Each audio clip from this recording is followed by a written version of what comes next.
Hey YouTube, welcome to another one of my thought experiment videos. For those of you who don't know, I started a series of a certain kind of political video where we discuss issues and think about solutions for them. The goal of these videos is to provide a mental exercise as well as discover potential solutions to our problems.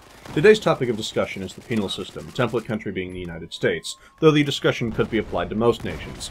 In the USA, we have the highest incarceration rate worldwide. If you're a subscriber of mine, then you may already be aware that this is largely a result of our legal system encouraging prosecutors to prosecute for the harshest penalties, even if they think the defendant is innocent, the private prison systems wanting things like marijuana banned, specifically so they can fill the prisons up and make more money, and other similar issues. But in this video, I want to talk specifically about the penal system, what happens in these prisons. We're setting aside the wrongful incarceration category for now and looking at people incarcerated for actual crimes. It seems to me that our penal system is sloppily designed. We basically decided that certain crimes are punished by death or life imprisonment, and some crimes are worth a certain number of years.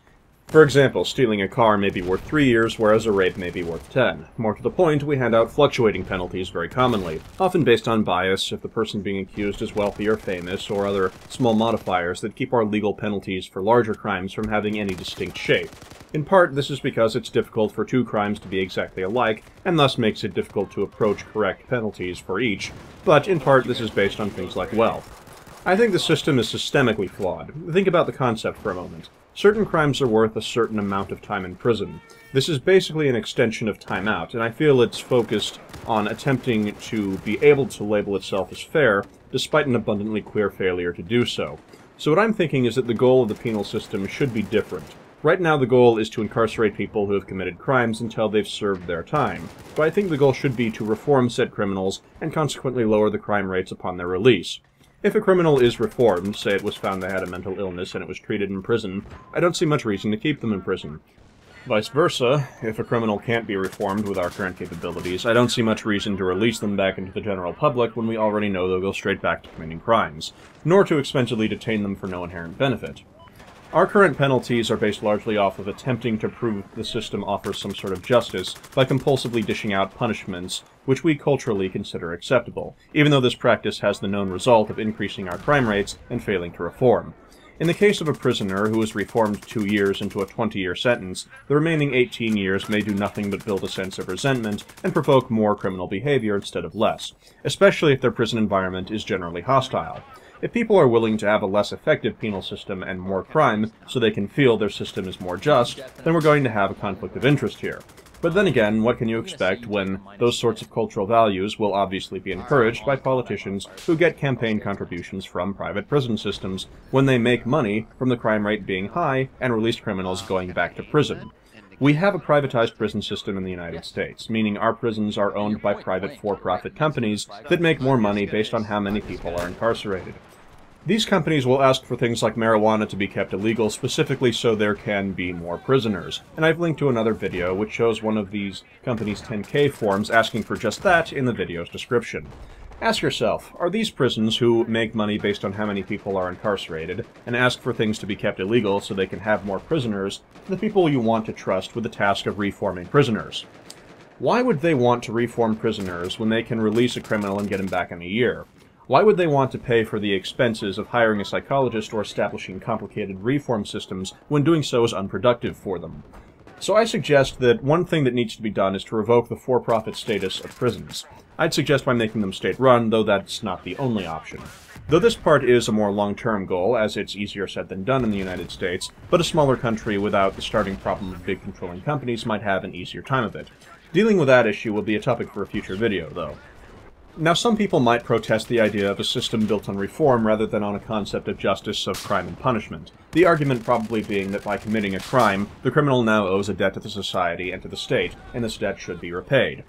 That's an argument I could agree with, but only if it's done intelligently. Deciding seemingly arbitrary incarceration time doesn't do anything to repay any sort of debt to society, and presently we may be canceling a reform and instead produce a hardened criminal.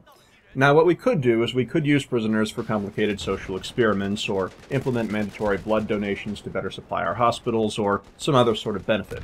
And for those whom would otherwise be sentenced to death or life imprisonment, we could use them for medical experiments that require live human subjects, rather than discarding a perfectly healthy human body. If we have those we cannot reform, we may as well put them to some sort of practical use. And why give someone a lethal injection and discard the body when the organ transplants are needed and live human subjects for certain medical experiments may be in short supply? So for those we cannot reform, we may as well put them to practical use.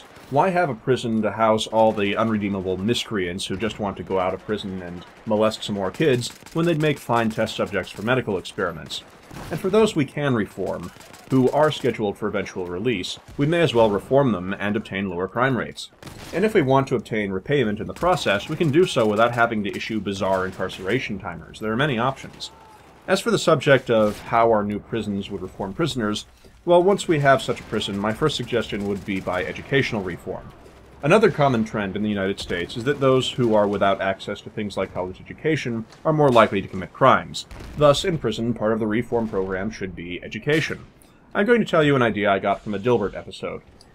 The idea was to implement an economic system in a prison where there is a currency that is earned by doing certain things, such as participating in blood donations, and the currency is used to obtain things like a chocolate bar, for example. Basically an economics program that would teach the prisoners how to manage finances responsibly and give them some basic accounting skills. If the early tests are a success, we may implement more complicated systems that are designed to provide understanding of economics and make the prisoners competent in basic skills, so they might actually be employable once out of prison. Basically, we'll give them an education while they're in the slammer, so once they're out, they can be productive members of society. If the tests are a grand slam and exceed expectations, we may rearrange incarceration criteria so that passing psychological evaluations and demonstrating knowledge are the requirements for release instead of an arbitrary amount of time spent in prison.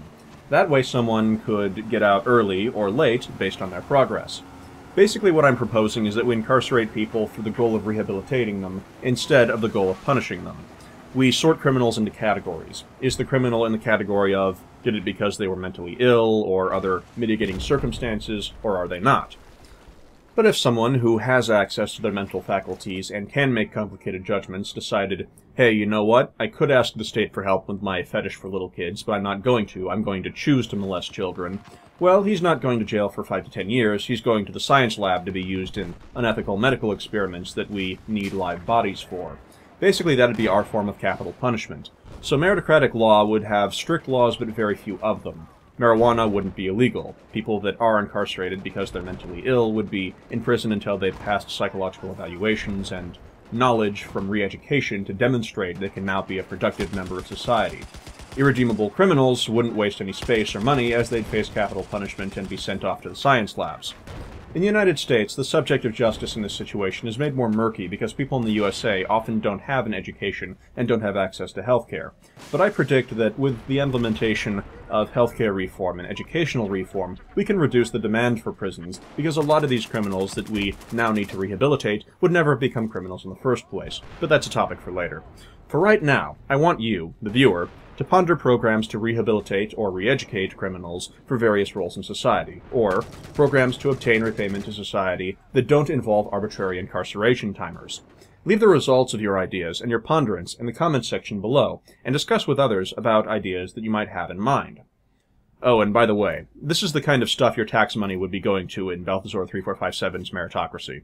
Social experiments on prison populations, medical experiments, experiments on rehabilitation of criminals and lowering of crime rates, economics experiments on prison populations, etc., etc. Hope you don't mind. I'll see you next time. Later, YouTube.